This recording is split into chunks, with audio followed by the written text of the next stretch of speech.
Hey everybody, welcome to the third episode of the very irregular Tabletops series. I'm sorry it has taken me so long to get another episode of this out, but I wanted to get an idea of what you guys wanted to see, and I didn't really get particularly strong responses with that. It was just kind of a bunch of wishy-washy stuff. And so finally I decided to follow up on the Dungeons & Dragons episode that I did previously, where I basically just talked about why I don't recommend it as a introductory RPG, but now I'm going to actually show you a general overview of how it works, at least from the 3rd edition perspective, because that's what I have. I have played other editions, of course, but the only edition where I actually own the books is 3rd edition, and it's just plain old 3rd edition, not 3.5. I do own Pathfinder, and I may do a video on that at some point, but it really wouldn't be that much different from this. And so that's just something to keep in mind there. I do recommend, if you are going to play Dungeons & Dragons, then just don't play D&D and play Pathfinder instead. If you're going to play 3rd edition or 3.5, I mean. Just play Pathfinder instead, because it's just, frankly, a refinement of what the D20 system has to offer, and done with a single book as opposed to 3 like you need for Dungeons & Dragons, because Wizards of the Coast. At any rate, this does not apply for Advanced Dungeons & Dragons, which is basically 2nd edition, because they actually have a fairly different system for that. So just keep in mind that if you are thinking about playing 2nd edition or 1st edition or 4th or 5th edition, things are going to be pretty different for you depending on which version you're playing. 4th edition in particular is basically a tabletop war game. I mean, D&D has always been extremely combat heavy, but the 4th edition gameplay mechanics are pretty much just tabletop war game. So the best comparison I have constantly heard is that 4th edition is basically if you took World of Warcraft and made it a tabletop game. And that's pretty much what you get with that. So keep in mind that depending on the version you've got, things are going to be a bit different. That said, I'm not going to go into really wild specifics here. I'm just going to give you a general idea of what this stuff actually does, starting with the first thing that you're going to be doing as a player, which is character creation. Now, character creation is kind of interesting because depending on which version you're playing, you are going to have a wildly different system. The system that is described in the 3rd edition book is actually a 4d6 drop low system. Now, what does that mean? Well, it means you take 4 of the 6-sided dice, which I seem to have misplaced here, so that's kind of awkward, actually. Sorry about that. But I will actually take care of that by simply going in here and grabbing a few d6s. Yeah, why not? We'll just, we'll just grab a bunch of d6s because you guys can read dice. It's no big deal.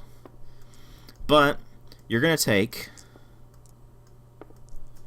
4 of these, and you're going to, shake them up a lot, and then you roll them. And so you take your result. You have your 46 right there. And you drop the lowest number. So in this case, it is a 3. So you do 46, drop low. What you are left with is a 14. And that is applied to one of your ability scores. These are, strength, dexterity, intelligence, wisdom, charisma, that sort of thing. And so you apply that to your various attributes, as I tend to call them, but it calls them ability scores in 3rd edition. And that will give you a certain modifier. Now, the modifier is basically something like no modifier at all, or +1, or -1, +2, -2, etc. Pretty straightforward, but you're going to take this and you're going to do it 6 times so you get all of your ability scores. This means you can either get really great stats, or you can get really terrible stats, or something in the middle. Usually it's something in the middle. Now, the problem with D&D in this particular instance is that it pretty much encourages you to min-max to the best of your ability. Now, when they introduced a point-buy system later on in, I believe they actually introduced that in 3.5, it got min-maxy to all hell, and I honestly absolutely despise point-buy systems, because with these, you have an element of chance. You can actually kind of define your character with those dice rolls, and that's one reason I really, really like RuneQuest, for example, because it's primarily done with dice rolling. And so you can get some really cool results with that, and people have made some really interesting characters with it. And so that's a cool way to handle that, and I don't like the point-buy system, so I'm not going to talk too much about it. Basic idea, instead of rolling these 4 dice, you get a pool of points that you can just spend into your various ability scores, and you get the optimal configuration for what you really want. Now, after you have your ability scores, you're going to select a class. Each of these classes has different ups and downs, and you're also going to select your race, which also has various ups and downs. Now, you're actually going to select your race first, so excuse me for a moment. To give you an idea, if you select a human, they don't have any favored class, which is something that they're generally better at than other races are going to be. And they don't have any ability adjustments, but they do have, I believe, an extra feat. It's been a while since I've played 3rd edition, but I'm pretty sure they have an extra feat at character creation, which is actually very, very powerful for them. But then if you pick, say, a dwarf, well, they have +2 constitution, but -2 charisma. And their preferred class is a fighter. So they're generally better at being fighters than other classes, or other races are. And then you go to your classes, and each of these has a set of various abilities that they can get at various levels. Now, one universal thing about every single version of D&D there is, level 1, or in some cases actually level 0, because it does do that, is horrible. Everyone hates playing a level 1 character, because you can't do anything. And when it comes to things like hit points, you have to roll to actually get your hit points, and you can roll really, really poorly. It just ended up being a mess. I mean, to give you a prime example, back in AD&D, if you were a wizard, you basically rolled 1d4, and that was your hit points. So the maximum hit points you could have was 4.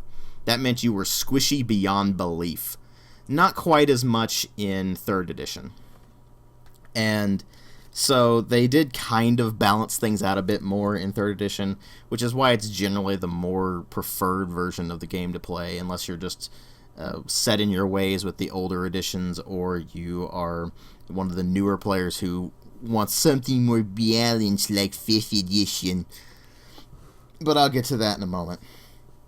But once you have your class picked out, it's actually pretty good at giving you an idea of what you need to focus on in terms of your various feats, which you do get a selection of depending on which class you got. Some of them just give you a bunch of feats and others don't. You do get a selection of feats that you get automatically just for having that class. So things like martial weapon proficiency for some of the classes, or simple weapon proficiency, or various abilities that will give you better spell casting, or any number of things like that. And you also get a table that will tell you the things you get when you level up, as well as if you're a spellcasting class, you get a list of the number of spells that you can get at any given point. Now, spells are kind of weird, because unlike in some other systems where it's simply a matter of, oh, you take whatever points that subtracts from your mana pool, and you subtract those, and then you cast the spell, it's no big deal. In D&D, depending on what you're playing, you either have to basically scribe spells into your spell book, and then rest for a certain period of time, I believe it's 8 hours, in order to actually be able to cast that spell.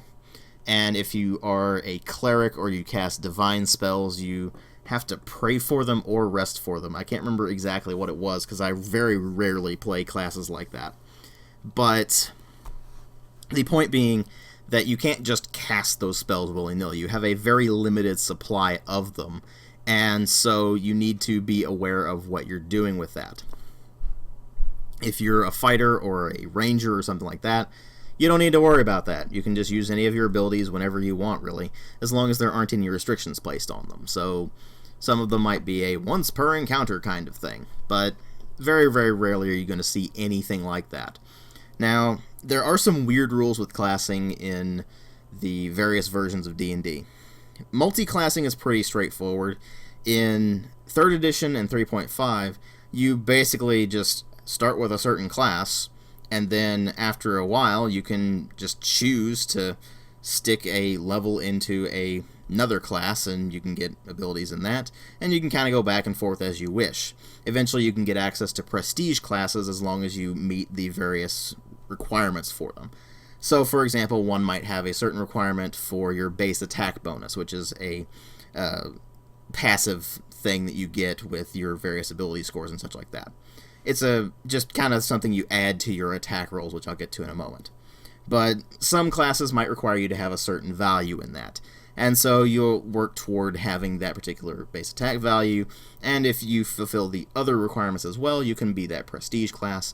Usually you're going to hit that around level 10 to level 15. And they can be really powerful, but a lot of the prestige classes tend to get way more powerful when they get really high level. So that's just something to keep in mind. At any rate, the character creation is actually the most intuitive thing about this game, even though they, oddly enough, have a rather daunting character sheet for a first-timer. There's a lot of fields to fill out, and it may look really difficult at first, but it's really quite easy when you get down to it. I mean, when you get down to it, you're rolling 46, you drop low. Okay, no big deal. When you go to your race, you just fill that in. You write in what it actually tells you to write in with those. Okay, no big deal.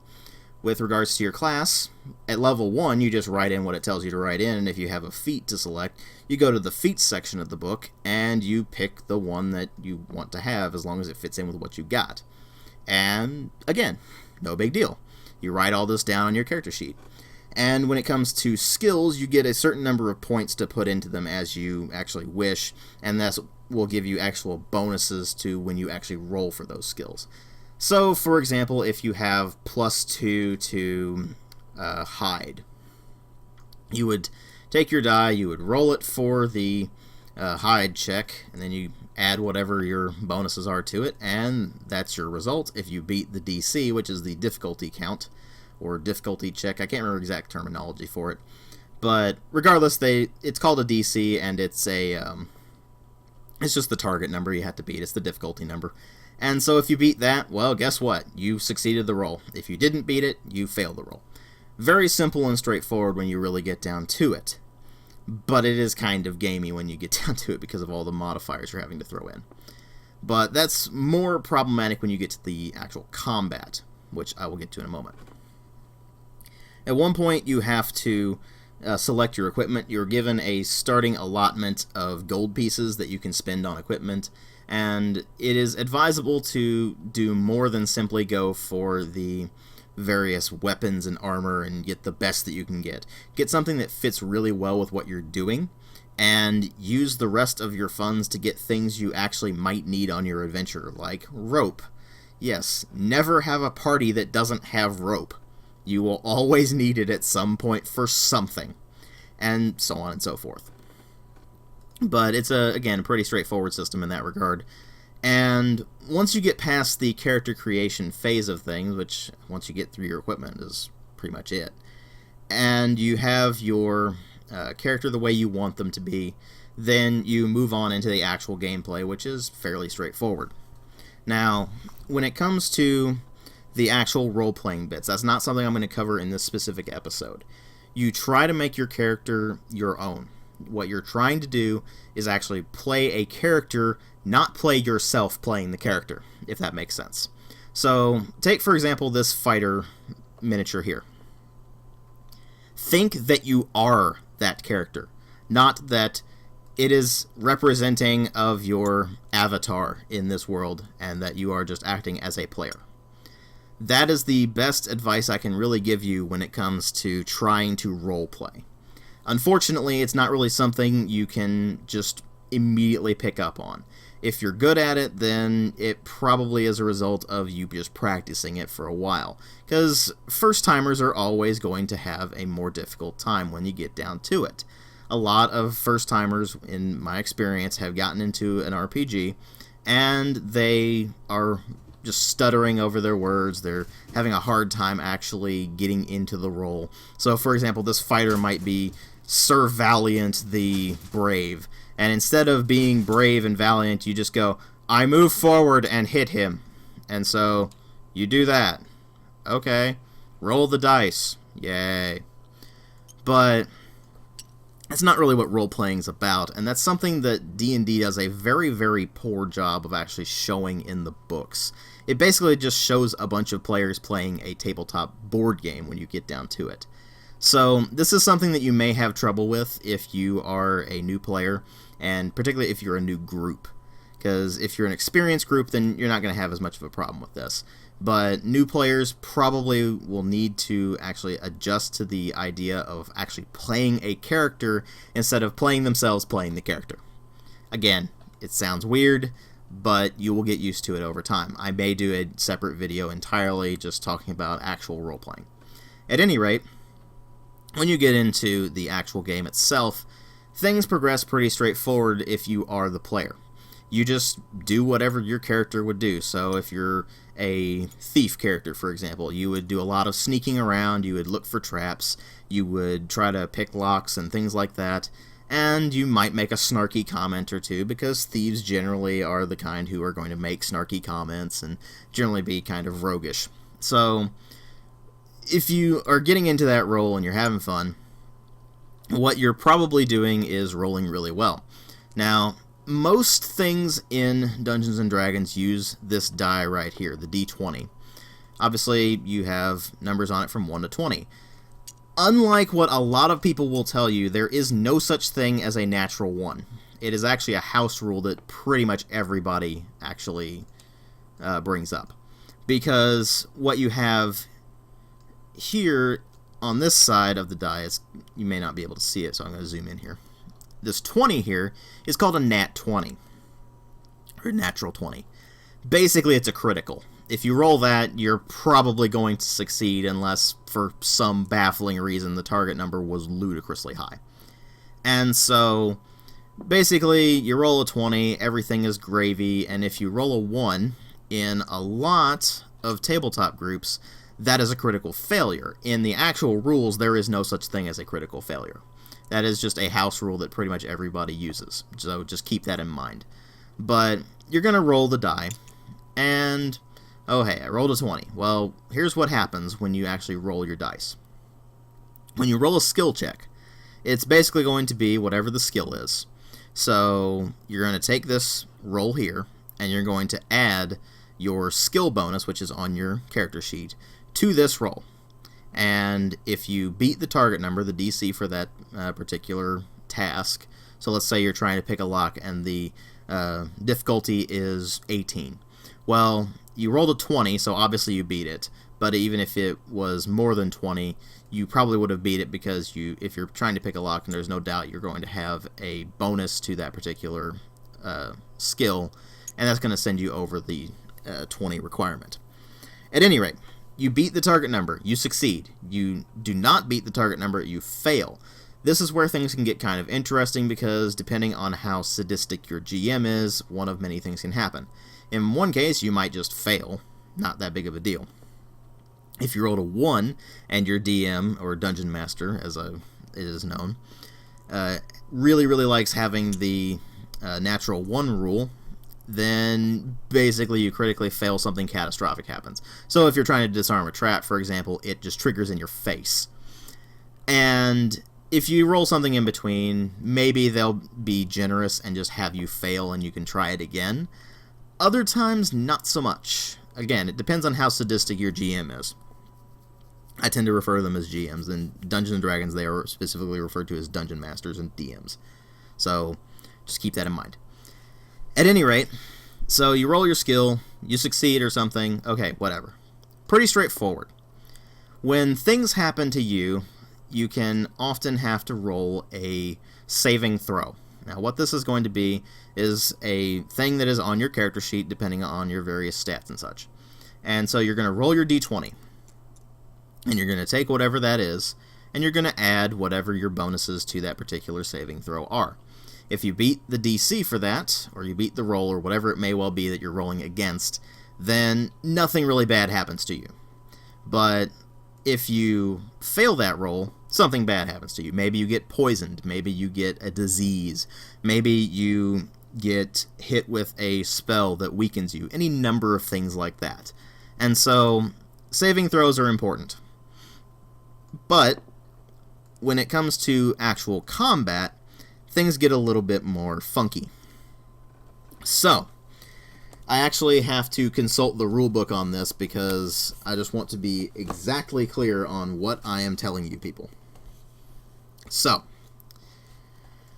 when it comes to combat, things are pretty straightforward in a lot of degrees. Everything is based in rounds. And when you start the combat, you're all going to roll initiative. What does that mean? It means you take a d20 and you roll it. In this case, roll a 20. A dexterity check is basically your initiative. So you just take your roll there, in this case a 20, and you add your dexterity modifier. So say your dexterity modifier is +2. Well, in this case, you would have rolled a 22. And this happens for every single participant in the combat. Each player rolls this for themselves, and the DM rolls it for all the bad guys here. So let's just, for example, okay, so the bad guys roll a 14. Now, obviously, this would be an individual thing, but just for the sake of expediency, I'm going to say they all rolled that. And so they had a +1, so they all have 15. So say the fighter rolled a 22. Well, the fighter would go first in this particular instance, but since we have these other guys, let's just throw around a few other things. Okay, well, just to give you an idea, let's just say the fighter and the thief rolled the highest. They actually get to go first. These two guys rolled rather poorly, and these guys rolled in the middle. So these guys end up going last, and these guys end up going in the middle. The basic idea is that you go in order of highest to lowest. The people with the highest initiative act first, people with the lowest initiative act last. Very straightforward. When it comes to the actual combat, there is such a thing as a surprise round. And this is basically if you manage to surprise somebody or somebody surprises you. Basically, whoever is aware of things happening at that specific time is going to act in that particular round. So let's just say that only these two guys were aware of each other, or aware of anything that was happening. They would be the only ones acting in that round. And then the next round, everybody would be acting. It's a fairly simple concept when you get down to it. Makes sense. Surprise round, okay, only the people who are actually aware of things are going to act. And when it comes to what you can do in a round, well, you can move and make a single attack. So let's just, for example, have the fighter move forward and attack this bad guy orc here. What is he going to do? Well, he is going to do a basic attack roll. You roll a d20. In this case, he rolled a 7. You add to that your base attack bonus, your strength modifier, and your size modifier. And these are all things that are on your character sheet, as I mentioned. And it's pretty straightforward. So let's just say he ended up rolling 20 with all of that. Just bullshitting a number here. Well, he attacks. And if he beats the bad guy's armor class, AC, then he hits. And then you roll damage. If he doesn't beat the AC, if he gets under it, then he does not hit. This is the weird gamey thing that I really, really hate about Dungeons & Dragons combat. Because it just reduces things to, you hit, you didn't hit, end of story. There is no degree of armor takes control of this or anything like that. So let's just say bad guy is wearing plate armor, and he hits him with a longsword. Okay, well, he hits him with a longsword. It does full damage. whatever he ends up rolling for damage, which I believe is 1d8. So let's just roll this. Okay, so he rolled a 6. So let's just say he did 6 damage. Well, this bad guy would take 6 hit points of damage. Period. End of story. Because unless he has some sort of damage resistance, then actually he is going to take full damage. If he does have damage resistance, he can actually lower the number of hit points of damage he takes. Now, again, I don't like that system. It is very gamey, and it is very black or white. I much prefer armor systems that actually do reduce incoming damage, but this is not about those. This is about D&D. So, that's your basic melee attack. Your basic ranged attack is not really much different. The difference being, instead of going off of strength, you are going off of dexterity. And so instead of your strength modifier, you're throwing in your dexterity modifier. Pretty straightforward. There's also a range modifier that will either give you bonuses or detriments depending on how far away you are from the target. So let's just say the ranger shoots an arrow at this bad guy. He rolls poorly and only ends up getting a 10 when this guy's AC is a 15 or so. Well, he doesn't hit him, so the arrow goes and does literally nothing to him. The DM can play that up as having bounced off his armor or anything like that, but again, it's rather gamey. Now, the combat will progress like this for a while unless you have spellcasting. Now, spellcasting is kind of a pain. I don't really like it in D&D because I never play spellcaster classes. So, when you are casting a spell, basically, depending on what the spell is, you might need multiple rounds to actually cast it. You may need to not be silenced. If you are silenced, then you can't cast most of your spells unless you have subvocal casting, which is a feat. If you have certain modifiers placed on you, if you're wearing certain kinds of armor, mages basically can't wear armor in Dungeons & Dragons. Otherwise, it will interfere with their spellcasting, which is infuriating. But they're basically going to be rolling off of their, I believe, intelligence on that. And whether they succeed or fail is going to often depend on something like a saving throw. And so, let's just say the mage casts a spell on this guy, and he succeeds the roll, but this guy succeeds his saving throw. Well, nothing happens to him.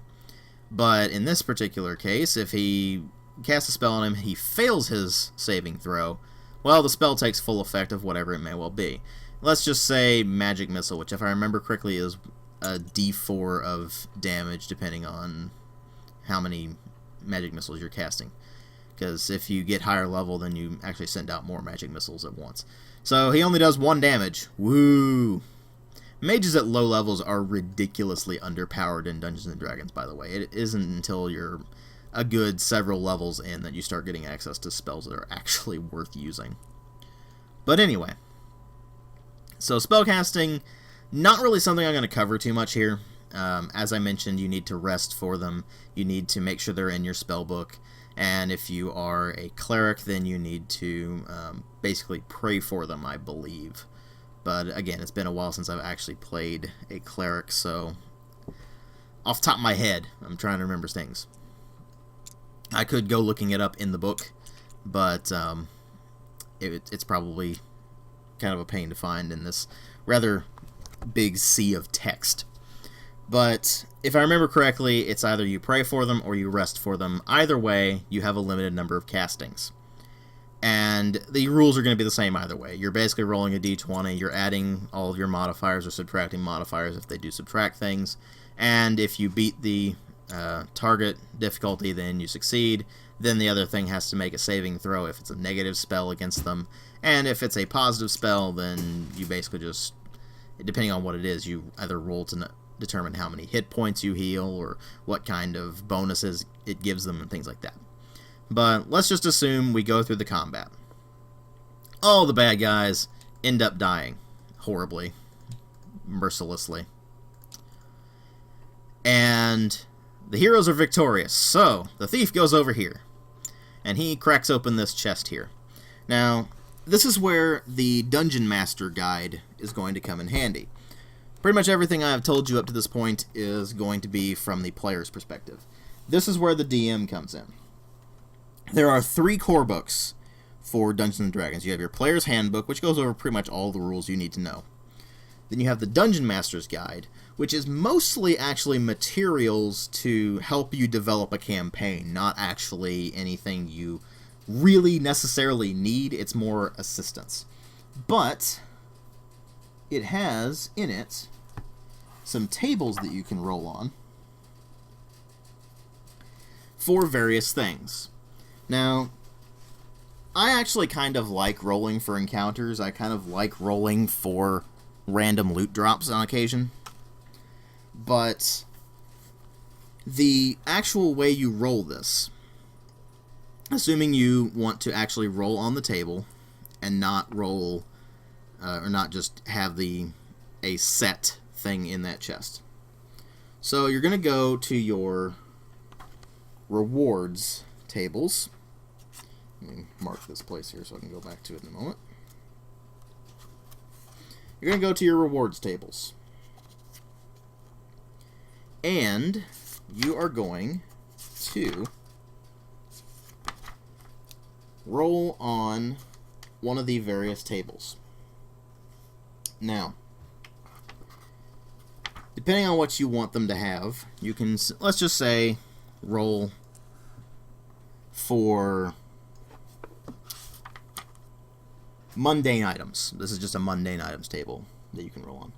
Now, what you're going to roll on for these loot tables, and as well as the encounter tables, are a D99 or D% or D100, whichever you prefer to call it. And that is either going to be, just say D100 and say a program, or you're going to take your percentile die and then a 10-sided die, and you're going to roll them together. In this case, we rolled a 50. So, you consult the table. You find out the percent that you rolled. In this case, rolled a 50, which falls between 49 and 66. That is a Masterwork Common Melee Weapon. Then it tells you to roll on table 8-12, Common Melee Weapons, page 184. So you go to that table. And then you roll again on that particular table. So let me do that. And then you get a 34. 34 Common Melee Weapons is going to be a longsword. So you get a Masterwork Longsword. Not too bad, actually. That's a pretty good bit of loot. Especially if you're level 1. That's insanely good loot. Here's the thing. The DM is going to want to actually make sure this is tailored to the specific levels that you are playing at. So you don't want a, say, level 20 dungeon for level 1 characters. They're just going to get slaughtered. And you don't even really want a level 3 dungeon for level 1 characters. They're probably going to get slaughtered. But make sure it's appropriate challenge to where they're not going to easily succeed, per se. Maybe the first dungeon that they go into can be an easy success just to get them used to the system if they need to be used to it. But you're going to want a dungeon that is challenging for the players, but not overly so. That is a very delicate balance to achieve.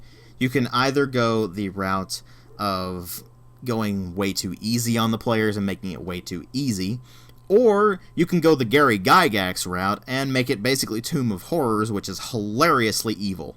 But that's maybe an episode for another time. But the point is that the GM, or the DM in this case, has a lot of power. And they have the power to make this or break this. So, while the GM isn't necessarily having a particularly hard job compared to the players, you do need to be very aware of what you are doing and make sure that it is appropriate for your character's levels, make sure that it is appropriate for the players themselves, because you don't want certain kinds of players playing certain kinds of campaigns. You want to make sure that everything is fitting together very nicely. You don't want to try to railroad your players too much because they'll just get bored with it. And at the same time, you don't want them to just roam too freely, otherwise they're just going to screw around and mess things up for you. So, this is where adventure modules will come in handy, because they give you a lot of direction, give you a lot of various methods to do things, and that's pretty much how Dungeons & Dragons is meant to be played. Meant to be take a pre-published adventure module, adapt your campaign to it, adapt your characters to it, and then you just roll with that. If you're more experienced, then you can start doing the custom campaigns. I really don't recommend custom campaigns unless you are a very experienced GM with Dungeons & Dragons, because you're going to be flipping through a lot of books if you're going to do that. You're going to be flipping back and forth between the player's handbook and the DM guide constantly if you are a new GM, or DM, I should say, in the case of Dungeons & Dragons, because there's just a lot of rules. They're not hard to understand in terms of gameplay mechanics. If you look at these purely from a gameplay perspective, they all make perfect sense. And they're really not that hard to get used to when you really get down to it. It's just there's a lot of them. And you do need to do a lot of quick, easy math to actually be able to do things. I mean, it's nothing more than basic addition and subtraction, don't get me wrong. But it is a lot of math. And it is very, very gamey. This is why it works extremely well in the video game format. This is why games like Baldur's Gate, Neverwinter Nights, and so on and so forth, Temple of Elemental Evil, for example, all work extremely well, because Dungeons & Dragons plays very well to that strength, to just being a game. In a role-playing perspective, it's a lot harder to get used to that. That is again why I don't recommend going with Dungeons & Dragons for a new party, or a new group of RPG players. That said, there are other things about this that tend to confuse people. I've already mentioned alignment. It is meant to be more guidelines than hard rules, and so there's various degrees that you need to get used to, and one big thing with Dungeons & Dragons in general is that everything is tended to be quantified. Pretty much everything in this is statted out, for example. And so you have a problem of people just looking at the rules of Dungeons & Dragons and looking at it purely as a game and thinking, oh, everything has to be this one way. It's not necessarily the case. And the game does a very, very poor job of explaining that in the books. That is something you need to keep in mind with this.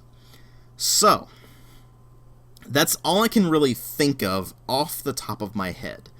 D&D in and of itself is not necessarily a terrible system. There's just some weird inconsistencies here and there. It's kind of hard to wrap your mind around it from a role-playing perspective, and thus I have a hard time recommending it to new players. But it is easy to pick up, and it is easy to play, as long as you're fine with scrambling through the books over and over again looking for various tables for things. But then there's the one thing I really, really hate about it. Progression. Progression in D&D is painfully slow. To give you an idea, in 3rd edition Dungeons & Dragons, you require 1,000 experience points to level up once. As in, to get past level 1. Then you go 2,000 experience points. Now keep in mind, for encounters, you might earn upwards of 75 to 100 XP if you're lucky. Progression is very slow in Dungeons & Dragons, and very low-level play is painfully boring. It isn't really until around level 5 to 6 that you start to really get into the groove of things, and thus it is kind of hard for a lot of people to really get into it. Other systems may have it being more challenging at the earlier levels, but you still have a wide variety of capabilities. In low-level Dungeons & Dragons, you kinda can't do much of anything. And so, just keep that in mind when you're going into this thing. It's not a perfect system. It's better at the mid-level play, when you get to basically level 5 to around level 15 or so. High-level play is broken beyond belief. especially in 3rd edition and 3.5 when you get to the addition of epic levels, which are levels past level 20, which just completely break the game, and they're hilarious. But I don't want to talk about those, because frankly, once you get to epic levels, things have just gotten completely off the rails, so to speak. So, this is a brief overview, this video is fairly long, but this is a decent overview of extreme basics to Dungeons & Dragons. Roughly what you're going to be aware of. Most things, you're just rolling a d20, adding a bunch of modifiers to it, and checking it against a target number. Not that big of a deal. It's actually pretty easy and straightforward when you get down to it. And if you're a DM, you're going to be rolling a lot of percentile dice for encounter tables. So let's just say they're wandering around the wilderness and you want to roll for an encounter. Well, you're going to roll a percentile die, in this case 23, whatever that may well be on the particular encounter table you're rolling on, and they run into those. And then sometimes it'll say, oh hey, you need to roll, say, 1d3 or something like that. And so what you're probably going to do in the case of a 1d3 is you're just going to take a d6 and you are going to pick 1 and 2 is 1, 2 or 3 and 4 is 2, and 5 and 6 is 3. So you roll that. And, you roll that. Okay, you rolled a 1. Okay, you're only encountering one of those. That's just an example. And the DM is rolling for all of the NPCs, the non-player characters, as including enemies or just even not necessarily enemies. And they're going to have to keep track of a lot of things. I really, really hate DMing Dungeons & Dragons because you just have a ton to keep track of. And it's very stat heavy, which means that I just kind of lose interest in it. That's just me. There's other systems out there that are more stat heavy than this, but I can get into them more, which is odd. But if D&D doesn't sound like your thing, don't worry, there probably is an RPG out there for you. It's just that this is the most popular one out there because it's just the most widely known. If you're in Germany, you might run into the Dark Eye a lot more, Das Schwarze Auge, but other than that, I can't really think of any off the top of my head that have reached this kind of popularity. Maybe RuneQuest, maybe Traveler, but maybe Pathfinder, actually. But Pathfinder is basically just 3.5.1. Anyway, basic overview of how Dungeons & Dragons works at its core. I got a bit rambly. I am sorry about that. Please give me suggestions for topics for further videos of this type, because I don't really have any set plans with the Tabletop series. It's an irregular series. It doesn't happen all the time, but when I do these, I want to actually make a video that is interesting and something that you guys actually want to see. And preferably one I actually want to make, because if I'm quite honest with you, I would rather forget that Dungeons & Dragons exists in terms of its actual tabletop game. In terms of the video games, go for it. I don't like the tabletop version. And I don't like any of the tabletop versions of D&D for that matter. But that's a basic overview of at least the D20 version. Things are going to be a bit different for you if you're running 4th or 5th or any of the earlier versions of it. The earlier versions are actually a lot more simple than this. They just end up being more confusing in the terminology and harder reads. Like AD&D has that bizarre mess with THAC0. I hate THAC0. 2-hit armor class 0. It's basically if you take the AC system and you kind of invert it. It's really weird, but that's maybe for another time. Actually, no, it's not for another time. I honestly don't understand THAC0. I only understand it in the video game context, to be perfectly honest with you. Anyway, thanks for watching, everybody. I will, of course, have more of these tabletop videos out. I can't guarantee when they will be, but if you follow me on Patreon, you're a patron on Patreon, then you can check the weekly updates, and they will actually show you when I'm going to have a new episode of these up. So, until next time, thanks for watching. I will catch you guys in later videos, and, again, please give me various suggestions for topics for this show. I will catch you guys later.